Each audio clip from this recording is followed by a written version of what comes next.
You know, as a church, we follow the law. And we follow the IRS regulation that says, as a church, we cannot endorse or oppose any candidate for office. And we live very carefully by that. We think we ought to live by that as long as that is the law of the land and we enjoy tax-exempt status. So our church has never endorsed or opposed any candidate, nor will we.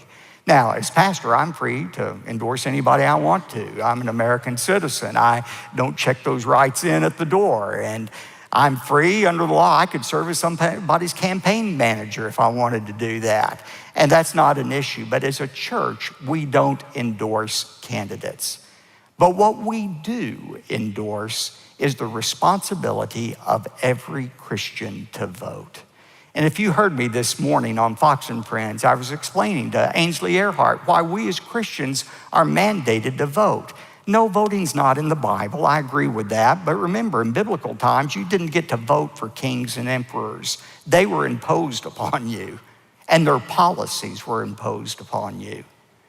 But in our great country, it's not that way. As John Jay, the first Chief Justice of our United States Supreme Court, said years ago, he said, God has given us the privilege in this Christian nation of choosing our leaders. And you know, that is a tremendous thing when you think about it. We get to choose our leaders by our vote. And the leaders we choose determine the policies we live under.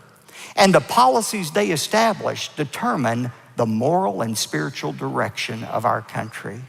When we go into the voting booth, we are either voting for righteousness or for unrighteousness. Now, some people get sanctimonious. They say, well, I'm a citizen of heaven. I'm not a citizen of earth. No, you're a citizen of heaven and you're a citizen here on earth. We have a responsibility to our fellow men and women. Remember when the Israelites were being held captive in Babylon? Remember that?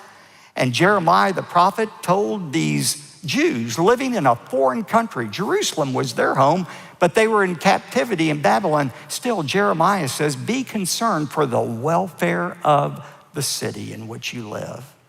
Why did he care about what happened to ungodly Babylon? Because he loved the citizens of Babylon.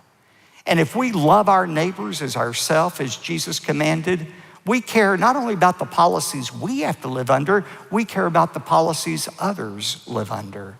And that's why we ought to vote for the candidate whom we believe will do the most good, or at least the least amount of harm, to ourselves as well as our fellow citizens.